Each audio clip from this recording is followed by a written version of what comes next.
Dear students, आइए आज की इस वीडियो में हम शुरुआत करते हैं क्लास 12th एनसीईआरटी मैथमेटिक्स में एक्सरसाइज 1.1 के क्वेश्चन नंबर 14 से। तो देखते हैं क्वेश्चन नंबर 14 क्या है। Let capital L be the set of all lines in X Y plane. यहाँ पर बताया गया है जो कैपिटल एल है ये एक्स वाई प्लेन में जितनी लाइंस पॉसिबल है, ये मैंने खींच रखा है। मान लीजिए बोर्ड जो है एक्स वाई प्लेन है, जिस बोर्ड में जितनी लाइन पॉसिबल हैं उन सारी लाइंस का क्या है, सेट है कैपिटल एल।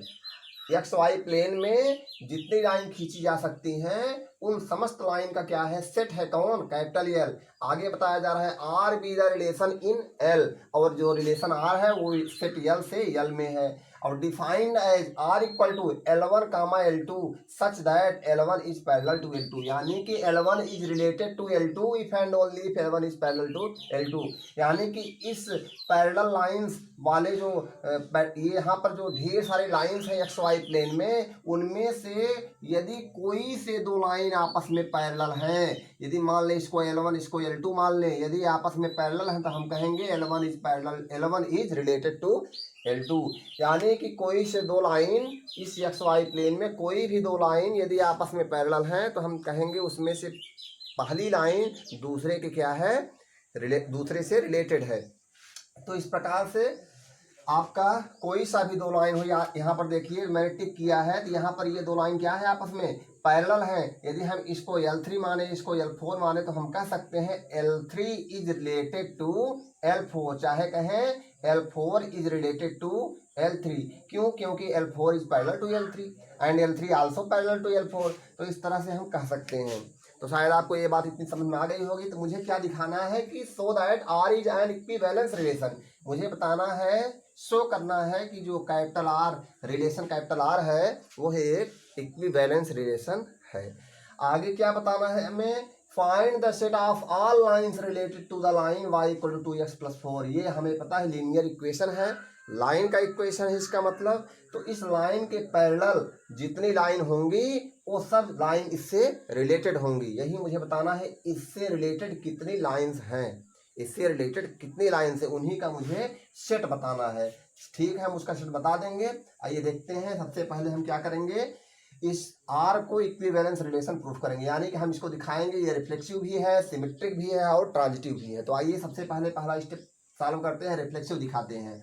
तो हमें पता है एक बात क्लियर है, clearly we can say that L1, मान लेते हैं L1 कोई लाइन है एक्स वाई प्लेन में, तो L1 is parallel to itself. हमें पता है कोई भी लाइन खुद के पैरेलल तो होता ही है, तो L1 is parallel to itself. तो L1 बिलोंग्स टू R कह सकते हैं। फॉर ऑल L1, जितने भी लाइन L1 हैं जो कि L से बिलोंग करती हैं, वो सब के सब किससे बिलोंग कर रहे हैं, तो कोई सा भी लाइन L1 हो, यानी कि पूरी प्लेन एक्स वाई प्लेन में कोई सा भी लाइन यदि हम L1 ले लें तो वह जो है L में बिलोंग ही कर रहा है, क्योंकि एक्स वाई प्लेन में वो लाइन है। और दूसरी चीज L1 तो L1 के खुद पैरेलल होगा ही, कोई भी लाइन खुद के पैरेलल होती है। यहाँ बता देंगे, रीजन बताएंगे, since L1 is parallel to itself parallel to itself. तो ये हो गया। तो लिखेंगे therefore R is reflexive.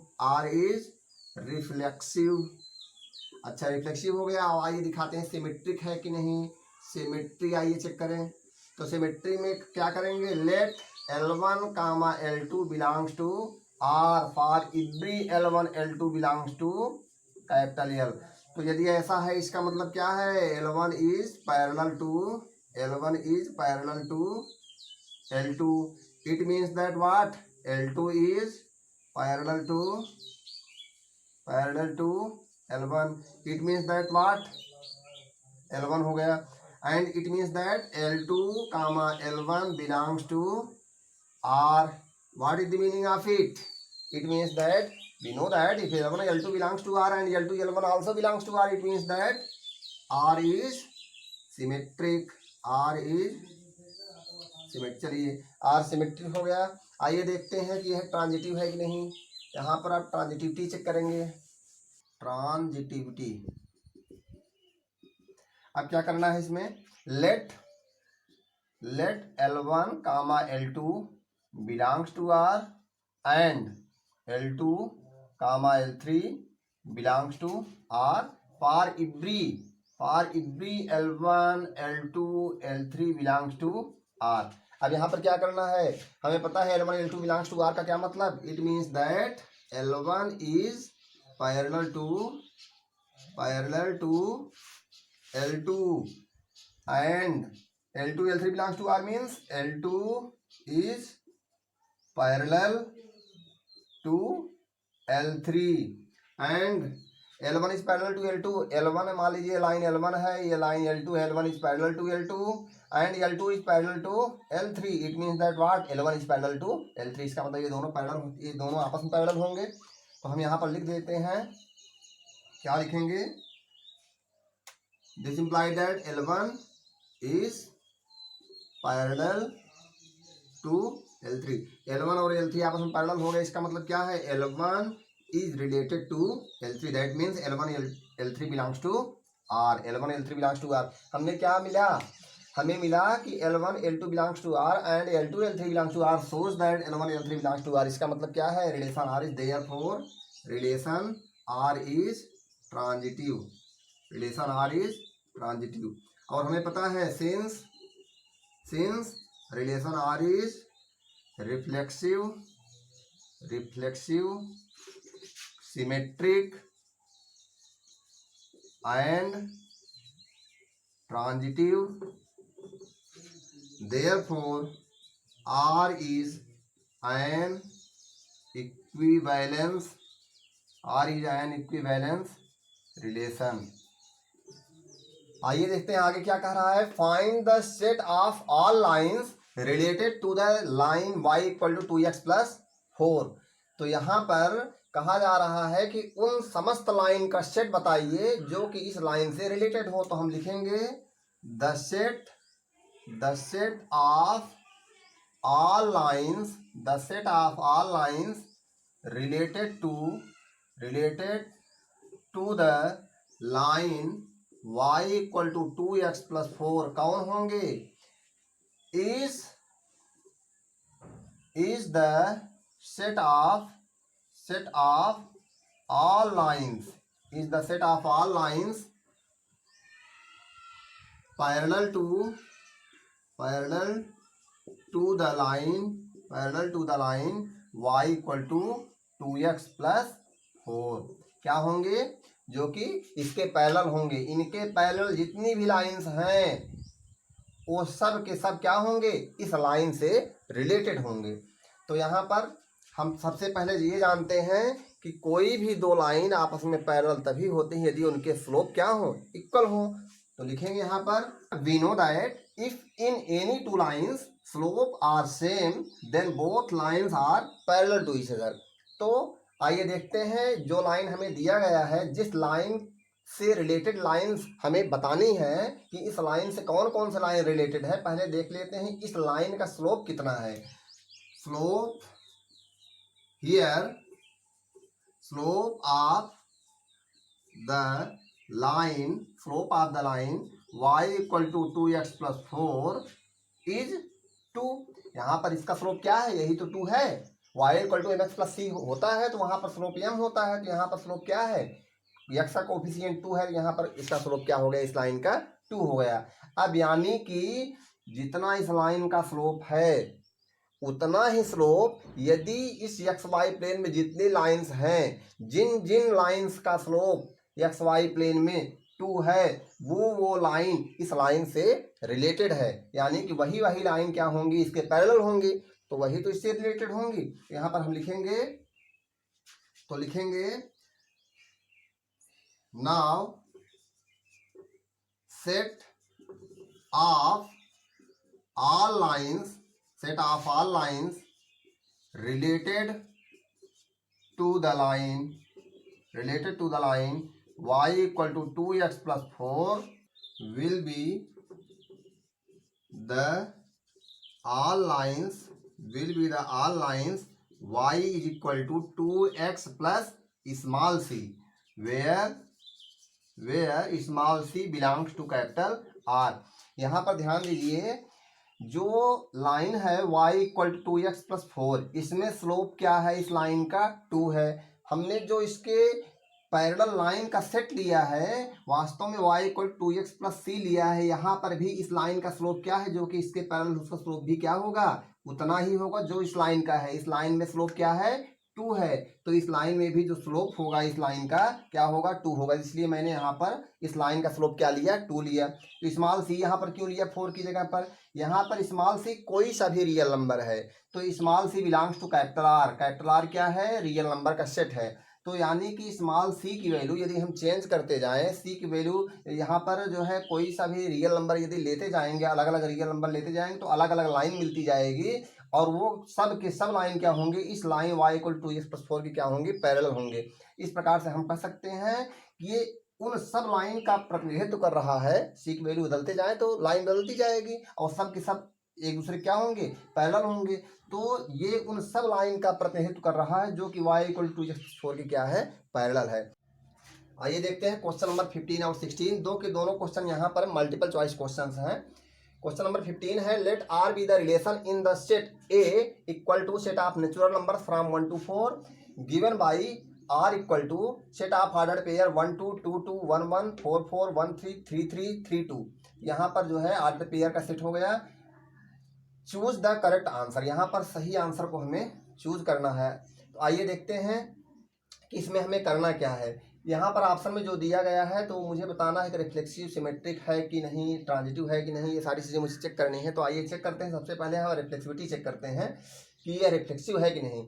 Relation are जो है बताया जा रहा है कि सेट ए में है, सेट ए से ए में है। ए हमने माना हुआ है क्योंकि क्वेश्चन में केवल दिया गया था कि ये जो रिलेशन आर है वो इस सेट से इसी सेट में है, जो कि सेट क्या है, set of natural number from 1 to 4। तो इसको हमने ए मान लिया है, तो इसका मतलब रिलेशन आर ए से ए में है।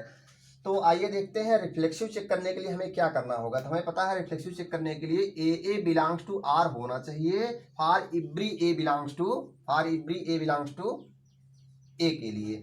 तो आइए देखते हैं क्या ए में रहने वाले हर एक एलिमेंट के लिए उसका इमेज खुद वह पाया जा रहा है कि नहीं। यानी कि क्या ए में रहने वाले हर एक एलिमेंट के लिए वह एलिमेंट क्या खुद उसी से रिलेटेड है कि नहीं है। तो आइए चेक कर लेते हैं।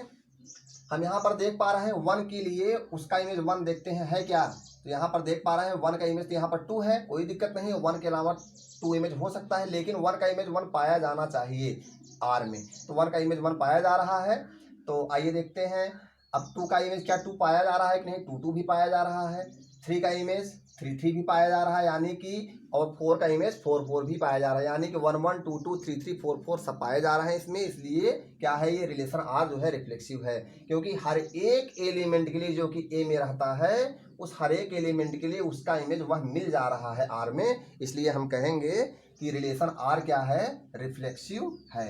आइए देखते हैं कि क्या रिलेशन आर जो है ये ट्रांजिटिव है, सिमेट्रिक है कि नहीं। रिलेशन आर रिफ्लेक्सिव हमने दिखा दिया। आइए देखते हैं सिमेट्रिक है कि नहीं।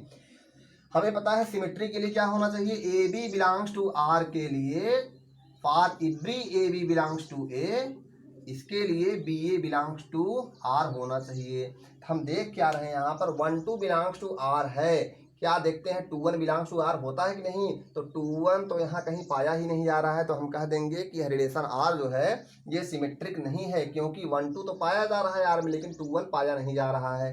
तो हम कह देंगे ये रिलेशन आर जो है सिमेट्रिक नहीं है। आप चेक कर लीजिए, और भी एलिमेंट है इसमें जो कि 1 3 पाया जा रहा है लेकिन 3 1 नहीं पाया जा रहा है, 3 2 पाया जा रहा है, 2 3 नहीं पाया जा रहा है। तो कई सारे एलिमेंट ऐसे हैं, लेकिन एक ही पर्याप्त है, हमने एक दिखा दिया है, तो नॉन सिमेट्री के लिए एक ही पर्याप्त है। तो आइए देखते हैं आप क्या चेक करना है, ट्रांजिटिविटी चेक करना है। ट्रांजिटिविटी में क्या चेक करते हैं, A B belongs to R हो और B C belongs to R हो। तो यदि ये दिखा दे कि A C belongs to R है तो हम कह देंगे ये सिमेट्रिक है। और जो है क्या होना चाहिए, यदि A B belongs to R हो और जो है बी सी मिले ही ना, B C belongs to R मिले ही ना, तो भी हम कह देंगे क्या है, ये सिमेट्रिक है। तो आइए देखते हैं क्या ऐसा है। तो हम देख पा रहे हैं कि 1 2 है और 1 2 बिलोंग्स टू आर है, और इस 2 से एंड हुआ तो 2 2 बिलोंग्स टू भी आर है।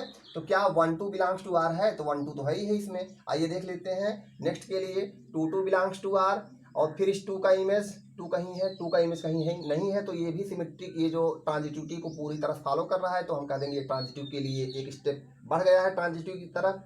आइए देखते हैं 1 1 बिलोंग्स टू आर के लिए, इस वन से ये देखिए ये 1 1 जो है आर से बिलोंग कर रहा है, एंड जहाँ से इंड हुआ है वो है 1, तो 1 का इमेज यहाँ पर 3 है, तो 1 3 बिलोंग्स टू आर है। तो क्या हम देखेंगे क्या 1 3 बिलोंग्स टू आर है, तो 1 3 बिलोंग्स टू आर, आइए चेक करते हैं 1 3 बिलोंग्स टू आर तो है ही है। इस तरह से आइए देखते हैं 1 3 बिलोंग्स टू आर है और 3 पर इंड हुआ, 3 3 बिलोंग्स टू भी आर है, तो क्या 1 3 बिलोंग्स टू आर है, तो यहाँ पर हम देख रहे हैं 1 3 belongs to R, 3 3 belongs to R है और इस 3 पर इंड हुआ, 3 2 बिलोंग्स टू आर है। तो आइए देखते हैं 3 2 बिलोंग्स टू आर है कि नहीं, वो तो है ही है। इस तरह से हर एक पेयर के लिए हम देख पा रहे हैं कि ऐसा कोई भी पेयर नहीं है जो कि ट्रांजिटिविटी को फॉलो नहीं कर रहा है। इस प्रकार से हम कह सकते हैं कि यह रिलेशन आर जो है ये ट्रांजिटिव है, क्योंकि इन दोनों कंडीशंस को फॉलो कर रहा है, तो हम कह देंगे रिलेशन आर इज ट्रांजिटिव। आइए लिख लेते हैं रिलेशन आर इज, तो हमारा क्या मिला मुझे, रिलेशन आर जो है यह रिफ्लेक्सिव भी है, ट्रांजिटिव भी है, लेकिन सिमेट्रिक नहीं है। तो कौन से ऑप्शन में है ये, relation R is reflexive and transitive but not symmetric. तो आपका जो है यही रिलेशन आर जो है रिफ्लेक्सिव हुआ, ट्रांजिटिव हुआ और सिमेट्रिक नहीं हुआ। तो इस प्रकार से आपका ये ऑप्शन करेक्ट हुआ। आइए देखते हैं क्वेश्चन नंबर 16 क्या है। Let R be the relation in the set N given by R equal to set of order pair A B such that A equal to B -2 and B greater than 6, choose the correct answer. आइए देखते हैं कौन सा answer सही है। तो यहाँ पर बताया जा रहा है कि रिलेशन आर जो है ये नेचुरल नंबर से नेचुरल नंबर में है और आर इस तरह से डिफाइंड है कि A B belongs to R है। तो order pair A B, A यानी कि ए जो है एन से बिलोंग कर रहा है और ये जो बी जो है कोडोमेन एन से बिलोंग कर रहा है। यहाँ पर यह भी बताया जा रहा है कि ए की वैल्यू बी से हमेशा 2 छोटी रहेगी और बी की वैल्यू 6 से हमेशा बड़ी रहेगी। तो यानी कि कोई सा भी नेचुरल नंबर बी की वैल्यू होगी लेकिन ग्रेटर दैन 6 होना चाहिए नेचुरल नंबर। आइए देखते हैं, यानी कि नेचुरल नंबर बी की value minimum value of B क्या होगी, 7 होगी। जो बी की मिनिमम वैल्यू होगी वो क्या होगी, 7 होगी। बी की मिनिमम वैल्यू क्या होगी, 7 होगी, 8 होगी, 9 होगी, ये सब हो सकता है। अच्छा, ए की मिनिमम वैल्यू क्या होगी, ए बहुत छोटा होगा तो भाई 7 रखेंगे, 7 - 2 = 5 होगा। उसके बाद क्या, यदि 8 रखेंगे तो 8 - 2 = 6 होगा। तो इस तरह से ए की मिनिमम वैल्यू क्या हो गई 5, बी की मिनिमम वैल्यू क्या हो गई 7। तो आइए देख लेते हैं, ए की मिनिमम वैल्यू 5 है, उससे बड़ी हो सकती है। तो ए की वैल्यू यानी कि जो है 3 नहीं हो सकती, ये ए के स्थान पर ही तो आया है, बी के स्थान पर 8 आया है। तो 8 मान लीजिए ठीक है, लेकिन ए की वैल्यू 3 नहीं हो सकती, 5 से स्टार्टिंग हो रहा है, 3 नहीं हो सकती। आइए देखते हैं, बी की वैल्यू 7 हो सकती है क्या, बिल्कुल। यदि बी की वैल्यू 7 हो सकती है, क्या ए की वैल्यू जो है 7 हो मान लीजिए बी की वैल्यू 7 हो गई, तो 7 में से 2 माइनस करेंगे तो ए आ जाएगा। तो 7 में से 2 माइनस करने से तो आता है 5, लेकिन यहाँ पर आ क्या रहा है 8 आ रहा है, तो यानी कि ये वैल्यू जो है आर से बिलोंग नहीं करेगी। तो हम देख रहे हैं कि ये ए की वैल्यू 3 नहीं हो सकती, इसलिए ए नहीं बिलोंग करेगा। और हम यहाँ पर ये भी देख रहे हैं कि ए की वैल्यू 2 भी नहीं हो सकती, ये भी नहीं बिलोंग करेगा। तो कौन सा बिलोंग करेगा, आइए देख लेते हैं क्या ये बिलोंग करता है। जैसे ही हम b = 8 रखेंगे, तुरंत 8 - 2 = क्या, a = क्या आना चाहिए, 6 आना चाहिए। 6 पाया जा रहा है, इसलिए हम कह सकते हैं यह जो सी ऑप्शन है ये करेक्ट ऑप्शन है आपके क्वेश्चन नंबर 16 के लिए। तो शायद आपको ये क्वेश्चन समझ में आया होगा। अब इस तरह से हम एग्जाम्पल पर चलेंगे। एक्सरसाइज 1.1 के एग्जाम्पल्स को हमने नहीं बताया है, उसको भी क्लियर करेंगे आप लोगों का, और उसके बाद इक्विवेलेंस क्लास बताना है, आपका एक्सरसाइज 1.1 फिनिश हो जाएगा। Thank you very much.